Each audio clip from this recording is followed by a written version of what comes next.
I'll take over from here presently. Kia ora koutou katoa.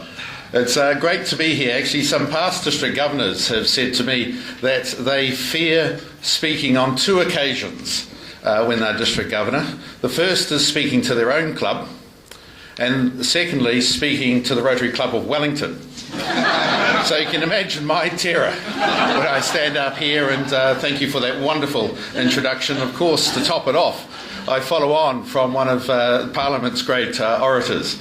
So I've a bit of a challenge in front of me. What I'm going to do is, instead of giving my usual stump speech as a district governor, is to run through what I'm doing at the moment and what's coming up in the year ahead. And I do that because a number of you have already heard me at cluster meetings, and so you've shown an interest in that, and everybody else who hasn't turned up to those meetings has shown that they're not really interested. So I'll read my constituency. In 15 days and 10 hours' time, I will step down as district governor, and it will be immediate, absolutely gone. At the second past midnight on the 1st of July, no more emails from clubs or Rotary International or district. There'll be no begging letters, there'll be no invitations to attend clubs, there'll be no indication of just how important I have been, because I won't be important anymore at all. And there'll be no more attending clubs. And I recall coming back late night from clubs in Taranaki or Rangitikei or the Wairarapa, so I could be fresh for my day job in the morning. And some of those clubs are about the size of a committee of this club. One moment I will be the voice of Rotary, knowing all wisdom and having all authority of Rotary. Next moment I'll be as relevant as last year's Rotary International President's theme. So for my involvement for Rotary in this coming year, it's going to be relatively slight, and mainly because they have to put me on committees. I'm going to be the stand-in guy if the district governor falls over. So as immediate past district governor, I will chair the selection committee of the incoming district governor. Now that is where the district advisory committee runs a long list of potential candidates, and then the immediate past 5 district governors get to rank a short list. And there is no strategy about choosing that person. It is just if you have the attributes they think are required. Obviously they do make some mistakes. But the group that followed on from me did obviously have some strategy in mind, and President Lee, listen carefully, they chose to succeed me, a professional undertaker.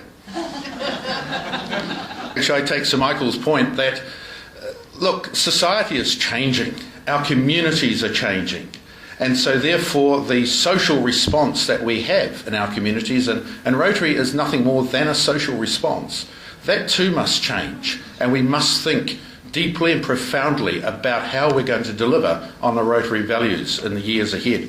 That doesn't mean an undying determination to keep clubs alive. That's good for careerists who want to have a tick on the box on the way to becoming something really important in Rotary, but it actually doesn't do any good to the communities or to those Rotarians in those clubs. I will also be on the board of the district. The board is the board of District 9940 Incorporated. I'm going to be on the polio team for this year, and I'll shortly be up here to explain an opportunity. Just one point on polio. So far this year, there have been 25 incidents of polio in the world. 25. 24 in Afghanistan, 1 in Pakistan. 25. Full stop. None in Nigeria. Yeah, no, none. So now, if you think back, 1987, it was Rotary that said we're going to take on the scourge of mankind that's been with us since forever. 25 people. We are literally this close to eliminating this, and it's down to Rotary taking a commitment to the world and making it happen. Now, I want to conclude by saying genuinely here how immensely proud I am to be a member of this club. I've been very conscious of being the first DG from this club for over 40 years. And I hope it won't be so long before we have another district governor from this club. I think it'll be good for the club. I think it'll be good for the district. And it'll certainly erase the memory that I've been a district governor. Having been a member of this club, I can say there is no other club like this in the district. But then every club in this district is unique. And when I see those clubs, I am struck by how inspirational they are, by the work that they do, by the innovation that they create in their communities, by the difference that they make. And when I drive back late at night from those clubs, there's not a night that's gone by that I haven't thought how proud I am to be associated through Rotary with those people.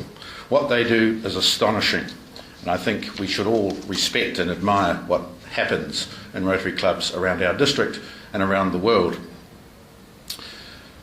When I took up this role, a past district governor said to me, "You can choose to either endure this role or to enjoy it." And at times this year has certainly required endurance, but it's been overwhelmed by the immense joy and the privilege that I've had of being the district governor. I've been able to see Rotary in action, of knowing the truth behind what is really at our core, which is about joining leaders, exchanging ideas and taking action. And this is what we do, and we each do it differently, as individuals and as clubs. Because those values that we hold dear can be expressed so differently, of fellowship, integrity, diversity, service and leadership. If asked again, would I take up this job? Well, I remember the truth and what another district governor told me.